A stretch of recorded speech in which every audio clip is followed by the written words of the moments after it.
Welcome everyone to a very exciting episode of Xenozoic Xenophiles featuring a very special guest. Returning to talk with us today is the creator, writer, and artist of Xenozoic Tales, Mr. Mark Schultz. Thank you for joining us again, Mark.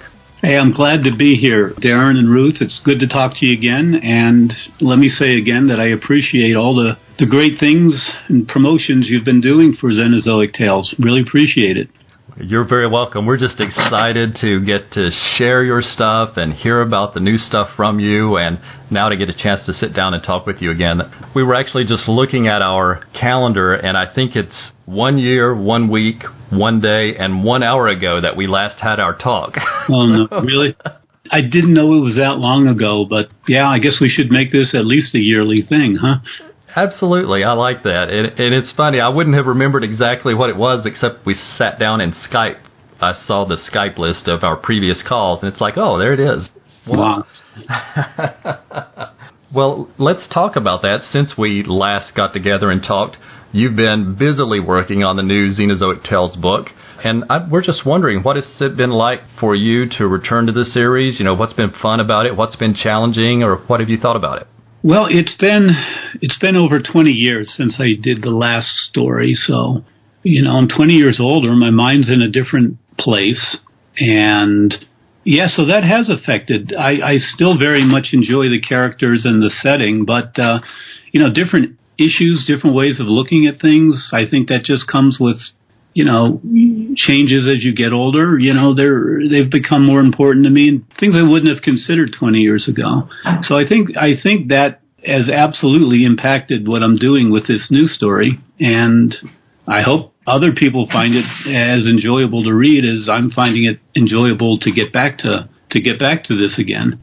There's always that get back up on the horse thing where it takes a while to figure out exactly what you want to do and exactly how you did things before and what you want to change about what you did before. But I got to say, you know, I've been slowly putting it all together for a good year or so now, and it's happening. It's coming together, and I'm pretty pleased with what I've got so far and the direction I'm going in and where I think it's going to resolve. Excellent. That's exciting to hear. I'm very excited to hear that, and I was so excited to see the current draft that you shared with us, and I don't want to give anything away, but want to just share with you that the characters and the tone of the story felt very familiar. So Jack, Hannah, the garage, and the rest of the world were just perfect, and I feel that's because you've known the characters in this world so well and for so long. Well, thanks. Yeah, I still had to reacquaint myself with it because it had been a while since I spent any time on the stories. And, you know, I've told both of you that I appreciate the synopsises you give of the stories on your, you know, the regular podcast looking at Xenozoic Tales issue by issue, because I'm almost amazed at how much of it I've forgotten. They're nice little quick cliff note recapitulations of the stories, and sometimes I'm just listening to them with no idea where that story is going, having a vague idea that I did write it, but not sure where it's going to resolve. So I'm almost in the process of reacquainting myself with what I've done before, because it's been 30 years, depending on the story. That was really funny. I know we laughed at that when you shared that recently with us, that there was one story in particular that you were like, I sort of remember writing this, but I don't remember how it ended, and that you were sort of like, you know, a fan yourself, waiting to see what was going to happen next. That was really funny for you to share with us. Thanks for that. Well, no, I was happy that I was intrigued with where it's going, which indicated to me that I was telling a halfway decent story, but I really didn't remember how I resolved the issues I'd set up there. And it resolved pretty well. I was happy with it, so I guess I'll just try to keep myself interested, I guess. Excellent. Well, it is such a rich world that you created, though, and the new book, the draft that you shared with us, you've got some new world building in that story, too. So I wonder, do you think about Xenozoic and the world that you created often, or really just when you're sitting down to work on it actively? Oh, yeah, I guess it is I do think about it. I don't know if often is the right word, but, you know, I've got this greater world of which Xenozoic is a part that is, you know, my fictional universe. Okay. And it does tend to be one of the things that is kind of in the back of my mind a lot. And when I'm doing something else, but I have time to just work out ideas, or it'll just come to my head now. Some aspect of the Xenozoic world, a piece of the puzzle will fit in, and it might be, like I say, it might be Xenozoic itself, it might be another part of the greater timeline and universe of which Xenozoic is a part. But there's all these interrelating elements that, ideally I'd like to get a chance to create stories for all these things. I don't know if I ever will, but yeah, it's also in the back of my mind, trying to build that larger world of which Xenozoic is a part. I wonder, when you think of something new or different or get one of those ideas, do you stop and write it down someplace special to go back to later? Oh, I try to. I do keep a black book that I have all my, I think it's called a common book. I think that's kind of the old-timey term for a book where you put down your notes and story ideas and stuff. So I do keep one of those, and I wish I could say I was good about getting all the ideas down. I'm not, but I try to remember to note as many as I can. Well, it's just amazing to me because the world is so rich. I can imagine, I guess really I can't imagine what it would have been like to have created such a fascinating world, but I can imagine that once it's created that, like you said, maybe often is not the right word, but it becomes a part of your conscious and your subconscious, I'm sure, so that things get triggered just naturally, and that's fun to think about. Yeah, I enjoy it. This is what I am able to do. This is kind of like the one skill I have, I guess, is creating stories, and the type of stories I'm interested in often do have this larger context. They're related to each other, connected by some sort of a vague backstory. And though that doesn't necessarily have to come through in the actual written stories, it just helps me create context and create what I need to have going on in my head to create some sort of a degree of, I don't know if realism is the right word, but something that speaks to the reader that there is a greater world behind the specific story they may be looking at. So yeah, I enjoy it a great deal, that type of storytelling, and I'm lucky that I get to do it for a living. Oh, yeah, we're really lucky, too, to be able to read it. And I can just imagine what you're saying there, though, because, a lot of, like you said, a lot of that back subcontext may not ever come out actively in the stories, but I understand exactly what you're saying, that because of having that background in your head, though, you know what seems genuine within the stories that you're writing, right, whether or not they seem to fit. Right. Yeah, you don't want, if you create a certain set of rules and circumstances that exist in your fictional universe, you don't want to step outside of that or throw a curveball in there that doesn't work with the logic of your world. Because the reader, I believe the reader, even though, again, like you say, it may not be a conscious thing, it's just going to, in some level, it's going to feel false to the reader, and it's going to interfere with their enjoyment of the story, of just taking in the story without questioning it. That makes sense. It has weight, and it lends itself to the reality and the atmosphere being just right. I think that's one of the most important things in storytelling, especially if you're creating a fantastic world, is that you're asking your readers to accept an awful lot, and you better ground it in some sort of a consistent logic that works within the context of your story, or you're going to lose them on some level. You're going to lose them. And I would say the world you created has a lot of detail, and like the readers might not know all of it, but that detail's there. And I think another strength of yours is in the art arena and the level of detail in your art. And I wonder where you get your inspiration for the art to be so realistic. Well, I don't know how realistic it is, but it comes from all over the place. It comes from classic cartoonists like Hal Foster, who did Prince Valiant, who was so good at telling details in his work. There was a lot of detail in his work, but it was all there for a reason. It wasn't there just to create a pretty picture. It was there to help with the storytelling. And I try to keep that in the back of my mind, that if I'm going to put something in there, it should be adding to something that propels the story forward. It's not just there because, I want to draw whatever, a pretty vase in the background. It's got to be something that says something about the character whose room that vase is in, or it has to say something about something that's coming in the story later.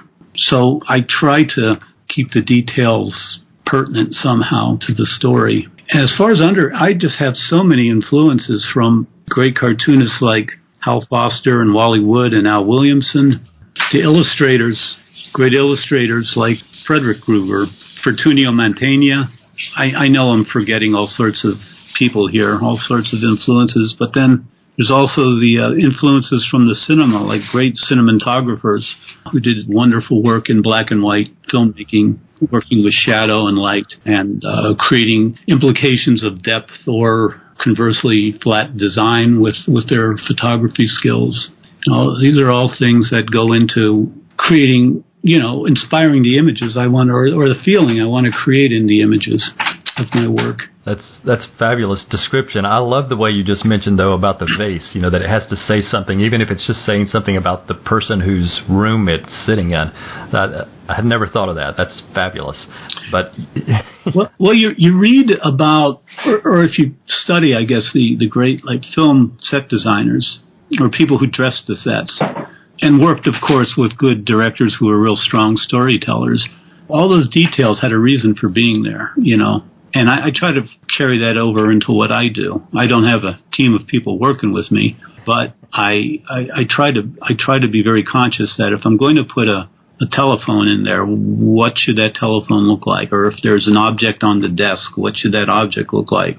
And conversely, when Hannah and Jack are out in the outback in their natural environment, what's the geology underlying the vegetation that's there, and what vegetation would be there based on that geology? And I think it's all stuff that goes towards creating a feeling of acceptance in the reader. If it looks, they may not understand why it looks right, but hopefully it looks close enough to something that they're on some level familiar with, that they can just accept it more easily than having to stretch their credibility to accept it. Well, I know from our point of view, you always achieve that goal, because that's the reason I think that your art is so well respected. And I mean, everywhere we go, we actually were at a little tiny comic show just recently that we just stopped by to see what might be for sale in the dollar bins or something like that. And Ruth was wearing a Xenozoic T-shirt, and we walked in the door, and the first person who saw us stopped us and wanted to know where we got the T-shirt, because they're such a huge fan of you and Xenozoic Tales. So we ended up having this long conversation, and they were aware that the new book was in process as well, so we were talking about that. So it was exciting, and that's the reason your work is so well remembered and so well respected, and you've got people excited about this new book that's coming out well in advance of it coming out. So that's terrific. Well, thanks. Thanks for passing that along. It gives me hope that there will be a readership out there for this. It's been a long time since the last story was out, so I'm always worried that those people that had an interest back in the 80s and 90s may not be waiting around any longer. And of course, you're always hoping that you're going to draw in a new crowd, too, a younger crowd. So keeping my fingers crossed. Well, I hope that's the case. I'm confident that it will be. But I want to circle back to another thing that you were talking about when you were talking about the art, though, which you mentioned shadow and light. And I know that what you sent us is a draft of the book, but Ruth and I were already just blown away in the draft status of the artwork and the detail. And it was so easy to see the use of shadow and light that you're using there. Some of the pages, you just looked at it and you could sink into them because of that use of shadow and light, the opposite effect, and how they interacted with each other. So I just wanted to tell you how much that we love that. And I wanted to ask you, how important is that use of shadow and light to your storytelling and the method you like to take? Yeah, well, thanks again. What you saw was something I'd never done before. I worked out very carefully. I did preliminaries, page by page, of the entire story, and I'd never done that before. I'd done really, really rough thumbnails of my page layouts in the past, and then gone directly to the board, which I do the finish art on. The finished pencils and the lettering goes on them, and then I ink everything in. But because I'm not on a tight schedule doing this story, I'm kind of taking my time to try to get it as right as I can. I did an entire layout in a preliminary stage where I did these detailed preliminaries that I wanted to work out as much as the compositional elements and the light and dark, the way the light and shadow play, and the anatomy of the characters, and just the general design of everything. I wanted to get those drawing problems out of the way before I proceeded to the finished boards. But to answer the specific question, yeah, I see light and shadow, dark and light, as patterns that help lead the eye from panel to panel, hopefully. One of the things that I look back on my earlier work, and those last few issues of Xenozoic Tales got very detailed and very intricate, but I think one of the failings of that work was that I don't see where there's a great flow panel to panel and page to page. There's too many panels where I think the eye just gets stuck looking at details on one panel. And what I'm trying to hopefully improve my work, improve my storytelling, is using light and dark to keep the eye moving from panel to panel and keep the reader moving through the story instead of just getting stuck on one specific image. I don't know if that quite makes sense without actually having visual examples to point to, but it's something you'll just have to trust me on this, that I'm very carefully trying to in fact, maybe I can send you an example of what I'm talking about, but I'm trying to keep through lines and shapes, light and dark shapes, as well as just a general panel arrangement. It's all about keeping the eye and the attention of the reader moving through the story instead of getting stuck in any one place. And that also has to do, just in basic storytelling, one of the other problems I'm trying to work out in the prelims is it's just clarity in storytelling. I don't want anyone to look at one panel and have to try to figure out what's going on here. I don't understand. What, is that a leg? Is that an arm? What are they doing?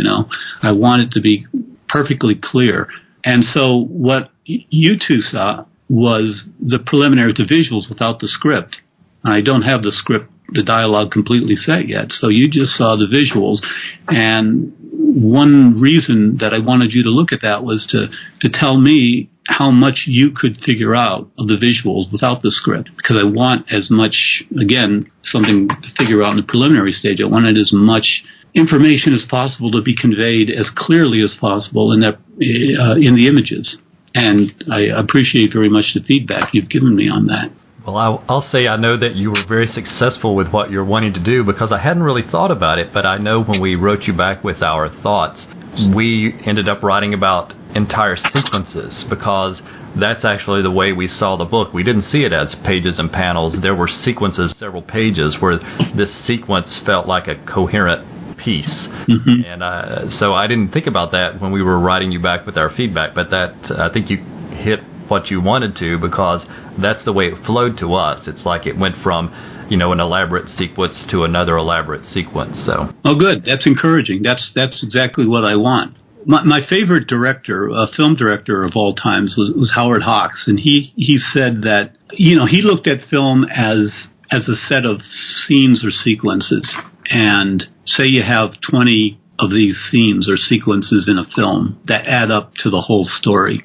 And he said, in the job of a good director, if you're a good director, and I don't remember specifically what he said, but something to the effect, if you're a good director, you've made more than half of those scenes interesting. That was the word he used, interesting, meaning it's something that I think he felt was good, strong storytelling that kept things moving. So my kind of goal in laying out this through the preliminaries was to try to figure out how to make, every one of those sequences, or as many of those sequences that are needed to take the story from its beginning to its resolution, how to make as many of those as interesting as possible.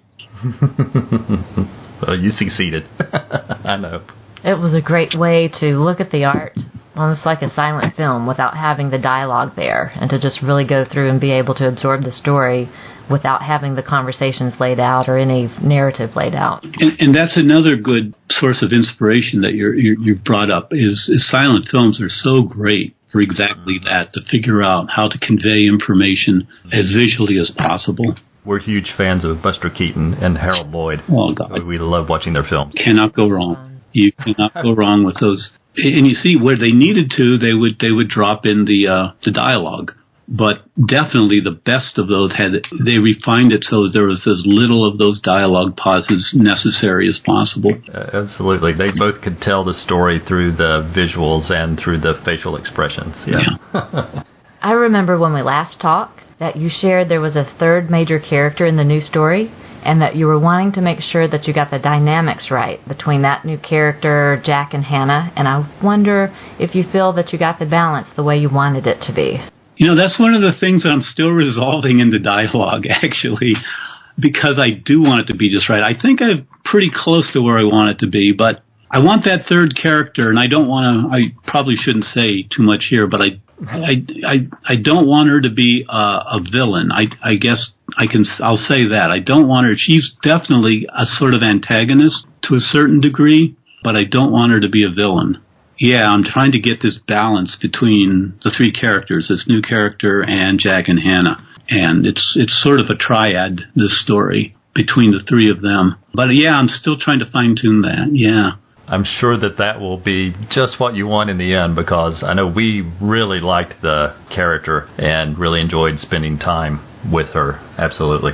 Great. Well, I've got a completely sort of different question, though, about the new book, because it sort of didn't quite register on me, but I thought the scenes in Jack's garage were sort of fun. It made me remember how much I'd always liked the scenes at Jack's garage. They're never really a key part of the story usually, but it's a nice, comforting place sort of to spend. And it made me wonder if the cars that we see in Xenozoic Tales, if those are just particularly cars from the era that you like the most, or if you think that those cars in particular fit in the Xenozoic world.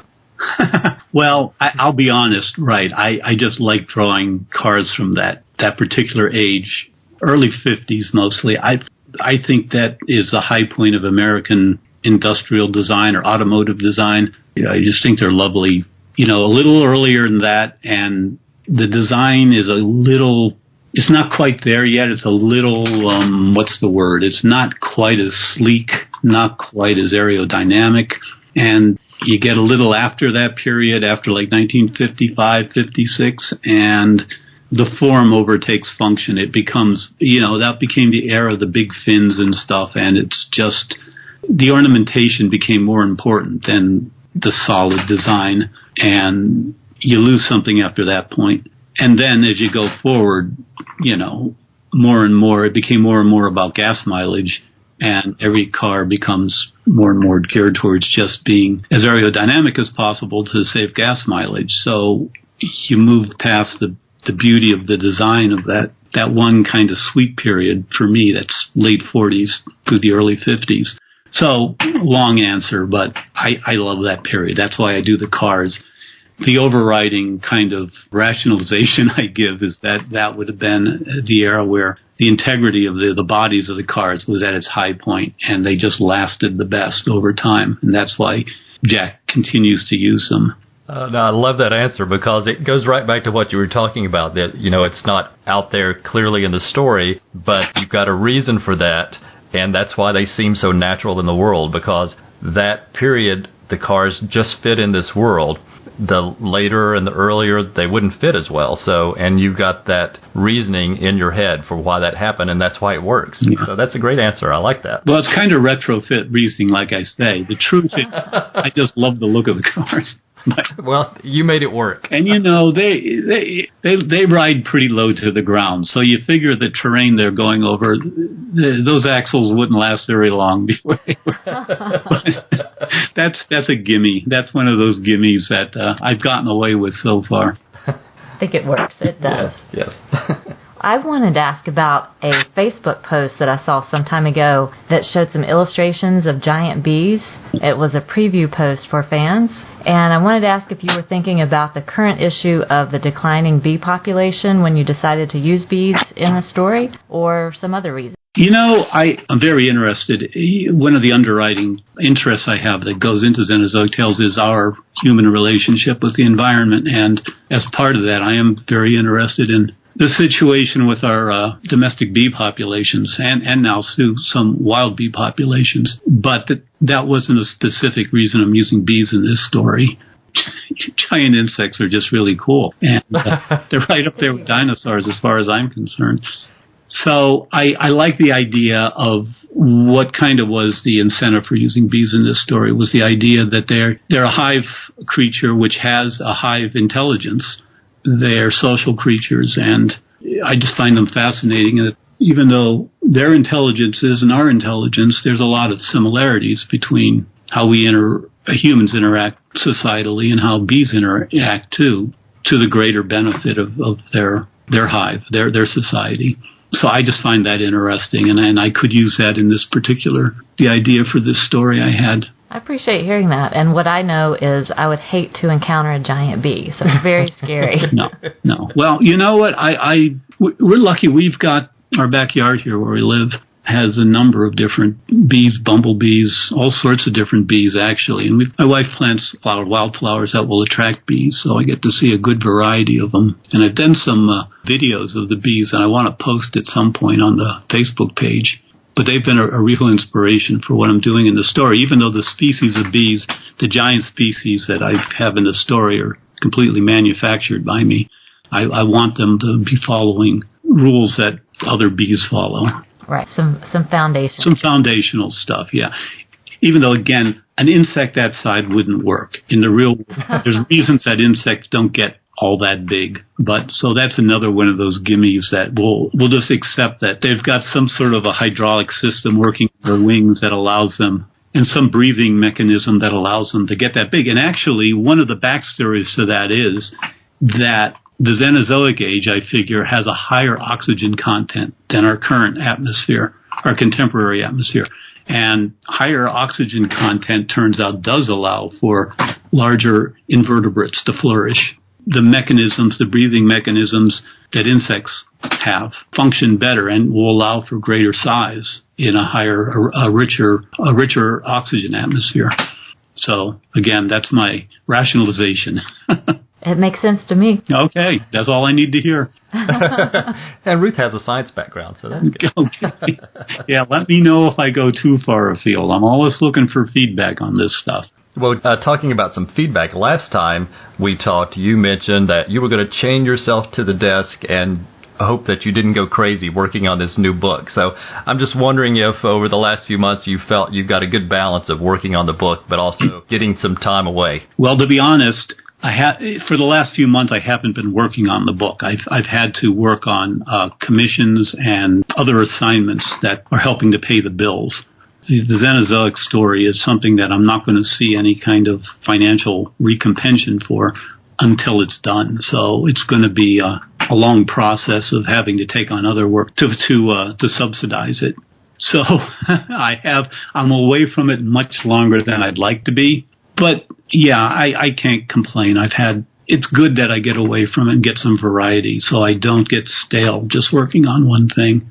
Yeah, but I am eager to get back to it. I'm excited to hear that. And I noticed some photos not long ago of a trip that you took to the Southwest. Yeah. And wonder if that gave you some inspiration or background material for your current work. Absolutely. There was a lot of that area of the world that I've never been to before. We took a trip through the Colorado, through the Rockies, and I got to see some of that environment, which was great. But then we went to a number of the national parks in southern Utah, which are just unbelievable. It's alien. It's the variety of geological shapes and colors. Yeah, a lot of inspiration. We also went out through Death Valley, saw Death Valley, and that was inspirational. Again, I'm from the northeastern part of the United States, so it's an entirely different environment of what I'm doing. And we wound up in Lone Pine, California, which is on the eastern foothills of the Sierra Nevadas. And so you have these towering mountains in the background and the Alabama hills before them. And there are these fantastic rock formations that are pretty unique. Nothing else that I know that's quite like that in the United States. But it's an area that's used a lot in films, especially for Western films. Mm-hmm. And it stands in a lot of times for the Himalayas and for that area of South Central Asia, like Afghanistan.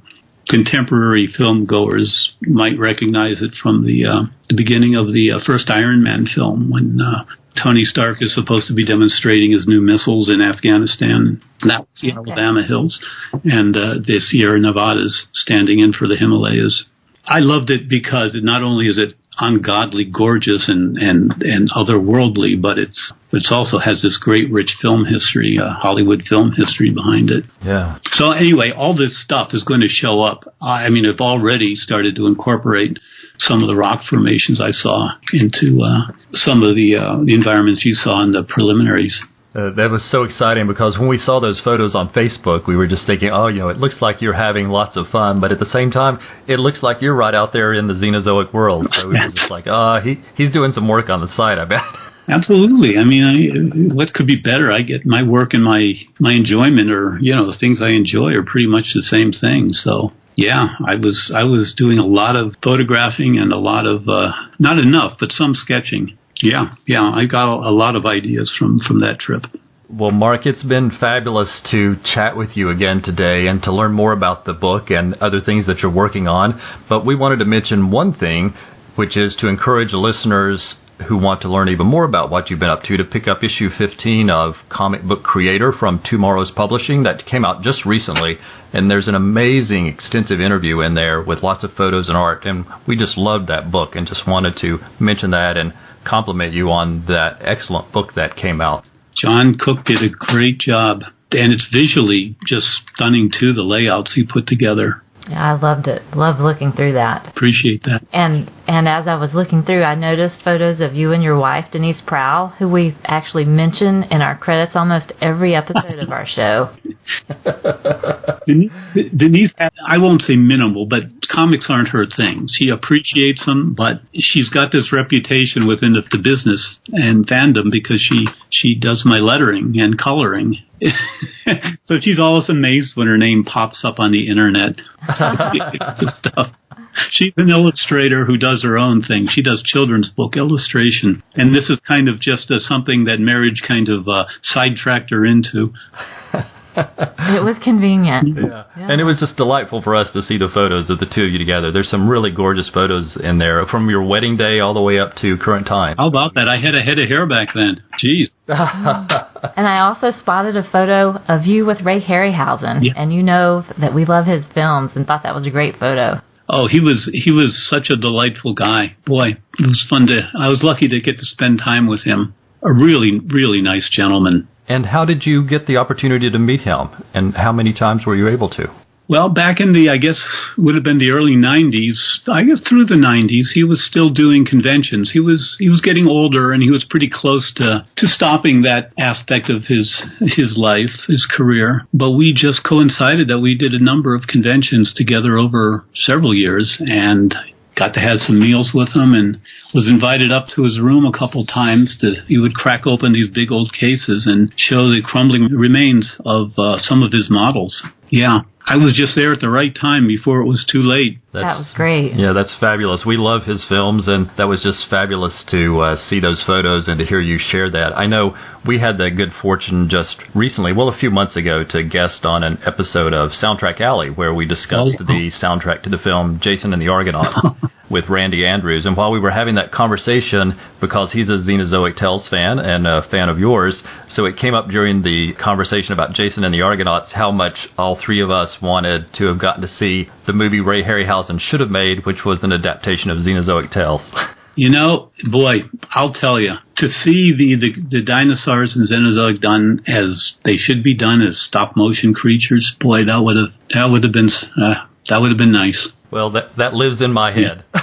See, now, there's so many great soundtracks to Herman's films, and one of my favorites is First Men in the Moon. Oh. Yeah, which you got to check out if you haven't listened to that. We have it. but yeah, those, The Seventh Voyage of Sinbad and Jason and the Argonauts, they're just, The Valley of Glanji. Yes. Great. We have all of those. Yeah, no, they're all great. Absolutely. I mean, that was, as I was growing up, I mean, that was Saturday and Sunday afternoon films on, local TVs for me, and I was glued to the set. I don't know how old you are, but it was like if you saw it, this was before VCRs even, if it was on TV, you'd better be there to see it then because you never knew if you were going to see it again. That's right. Yeah, those were the days. Well, that's fantastic, Mark. I really appreciate hearing those stories, and I love that we have so many shared interests. And we just, again, want to thank you for taking the time to talk to us. We want to encourage everyone to go and follow the Mark Schultz Xenozoic Tales and Other Stories Facebook page. I know Fred Perry runs that for you. It's fabulous. I know you send him the stuff that you want posted. It's a great page. Everyone should follow it and know what the latest news is. Ruth, Darren, it's always a pleasure. Thank you so much. Thank you, Mark. Thank you so much. Good luck with everything.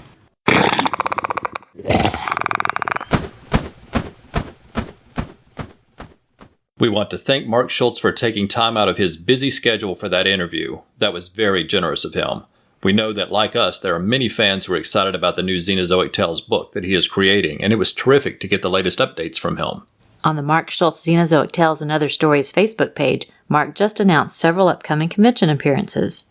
He'll be at New York's Big Apple Con in April, and in July you can find him at LA Ultimate Comic Art and Collectibles Show as well as San Diego Comic-Con.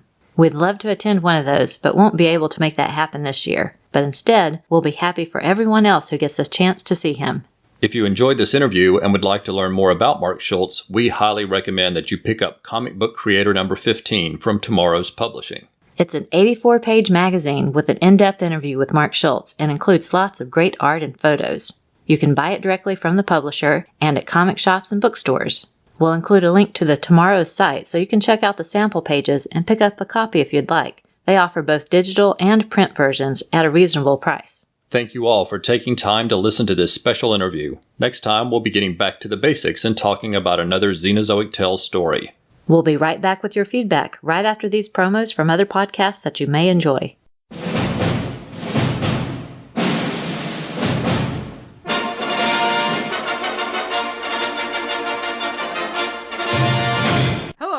Do you enjoy movie scores?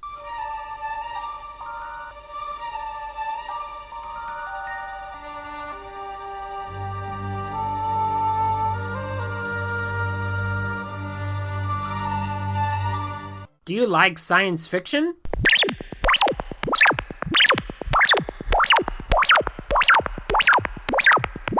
Do you like fantasy?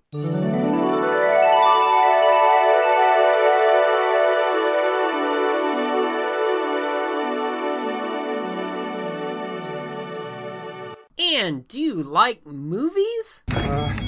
Everything's under control. Situation normal. What happened?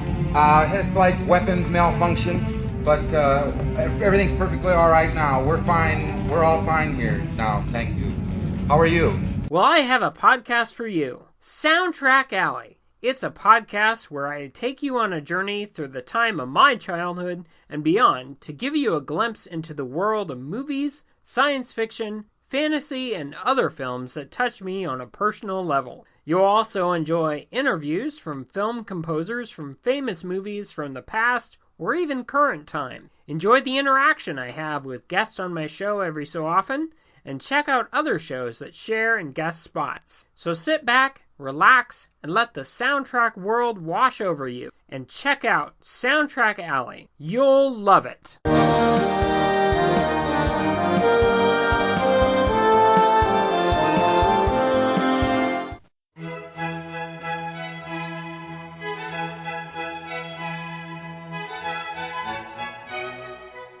Hello, I'm Pat Sampson, and I would like to invite you to join me on my podcast, The Longbox Crusade. On this podcast, I'm reading through my 20-plus long boxes that I have stored away in my basement. On each episode, I will select a random issue from my collection and take a very highbrow, thoughtful approach to examining these truly American art forms that help to shape our popular culture.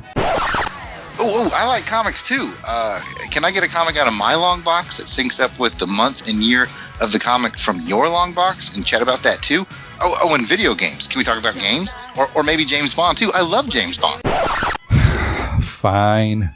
Jared Elbrick, a.k.a. the Yard Sale Artist. We can add some of your comics and enthusiasm to the show. It might help get a deeper introspection of... Did someone say James Bond? I love James Bond. And I love comics too. I can bring a comic from my long box to sync up with you guys. I also love movies and music, even news stories that tie into the time period that match the comic books we review. This is what I get for inviting both the Albrecht brothers into my show. Jason, how the heck can we fit all that into my deeply intellectual review of... well, you know what? Fine. Let's do it. Let's cram it all into one podcast. Join us on the Longbox Crusade, folks. We'll bounce around in time from issue to issue, pulled randomly from my longboxes, and the Albrecht brothers will bring along issues with the same month and year cover date. We'll talk about the comics and the time period they come from, including... world news of that time. Top 40 music chart toppers. Movies, both good and bad. Maybe even some favorite recipes. Whatever I think is funny. We'll probably have to suffer through things that Jared thinks are funny. We'll jam it all into one pop culture extravaganza, examining the comics in my longbox and the time period surrounding them. Join us for a wild ride through time on the Longbox Crusade podcast as we attempt to read them all. What's in your longbox?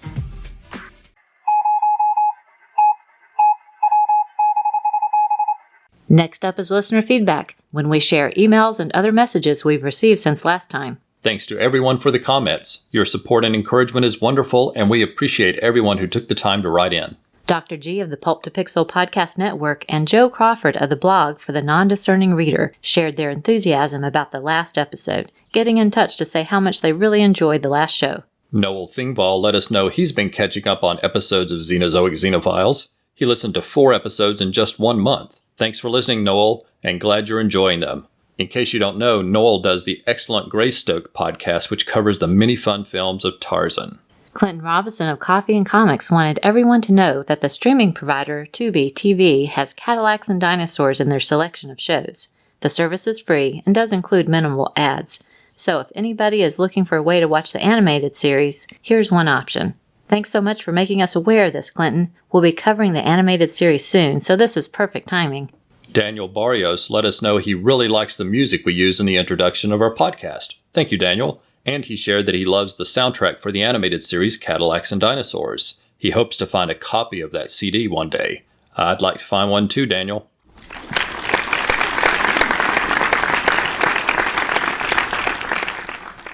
Next, we want to extend our thanks to everyone who supported the show on social media since last episode. These are people who commented or shared posts from us on Twitter, Instagram, or Facebook, and we sincerely appreciate all the support. Before we start, let me say if we miss a name, just let us know and we'll correct it next time. And please forgive us if we mispronounce your name. Just write and let us know, and we'll be sure to correct that next time too. The 20th Century Geek Podcast was Scott Weatherly, Alan Wright of BoldOutlaw.com, Ange of the Supergirl Comic Box Commentary blog, Anthony Joseph, Ashford of the Right On Network featuring Feathers and Foes and Straight Outta Gallifrey, Bob from Real Tarks 9, Brian Mulvey, Chris Carnes and Jerry Green of Bat Books for Beginners, Chris Mounts, Chris Sheehan of the Cosmic Treadmill Podcast and the blog Chris is on Infinite Earths, Clinton Robinson of the Coffee and Comics blog and podcast, Colby Webb of the Big Cheese Comics, Comics in the Golden Age with Mike and Chris, Derek William Crabb of the Fanholes Podcast and History of Comics on Film, Diablo Frank of the Idlehead of Diablo and the Diana Prince Wonder Woman Podcast, Dr. G. Manordology of the Pulp to Pixel Podcast Network, the Drunken Dork Podcast, Ed and Terry Moore of Till Productions, Eric Mannix of Out of the Fridge and Pages for All Ages, Grant Richter of Avatar of the Green and the Krakathum Podcast, Green Lantern HG, the Irredeemable Shag of the Fire and Water Podcast Network, Jared Albrecht, the Yard Sale Artist, from Comics with Normies and on Her Majesty's Secret Podcast, Jay Jones of the Silver and Gold Podcast, Jeff Messer of Geek Brain Popcast and Blog, Jeffrey Willis of Hollow World Blog and Wave Your Geek Flag, Joe Crawford of the blog for the Non-Discerning Reader, John Baker who does sci-fi TV reviews at 3If by Space, Justice's First Dawn with Mike Peacock, Karen Williams of the Sweet Between the Pages blog, artist Ken Solo, Laurel Phillips, also known as Mountain Flower, Let's Talk Masters of the Universe, Longbox Crusade Podcast with Pat, Jared, Jason, and Delvin, Luke Dobb of Dobb Creative, Mark Adams of the Mark's Mess Podcast, Mark Sweeney from the ITG blog and podcast, Martin Gray of the blog Too Dangerous for a Girl, Michael Allen Carlisle of the blog Crapbox of Son of Cthulhu, Mike and Paul of Waiting for Doom and DC OCD, Parleypod Network of Podcasts, Pat Sampson of the Longbox Crusade, Professor Allen of the Relatively Geeky Podcast Network, Randy Andrews of the Soundtrack Alley and Gen 13 Podcast, Reggie Hancock of the Cosmic Treadmill Podcast, Rolled Spine Podcast, Roy Cleary of the Silver and Gold Podcast, Talk Nerdy to Me, Vic Sage of the Retroist, Wendy Freeman of the podcast Double Page Spread, Zach Sally, and a big thanks to Mark Schultz, Xenozoic Tales and Other Stories Facebook page for sharing our episodes.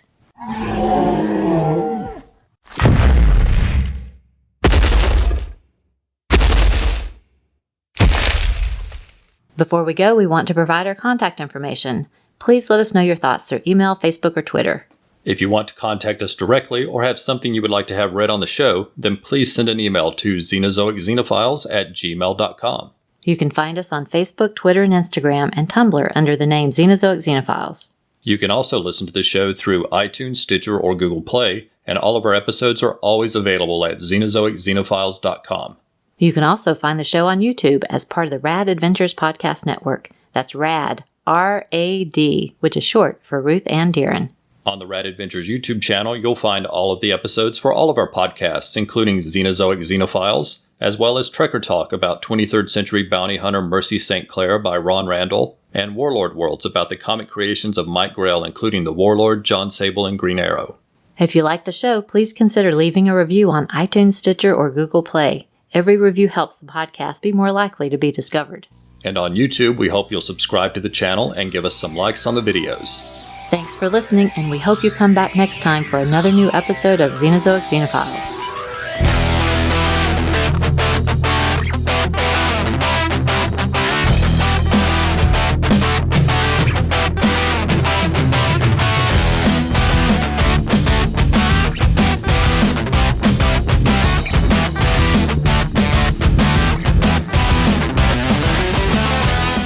Xenozoic Xenophiles is a proud member of the Comics Podcast Network. For more information, please visit comicspodcasts.com. We are not affiliated with Mark Schultz or the various companies that have published the series. The views expressed on the show are solely ours. Music is taken from the album Movie Tunes, Background Music, Songs and Loops, Volume 2. We make no money from this podcast, and no copyright infringement is intended.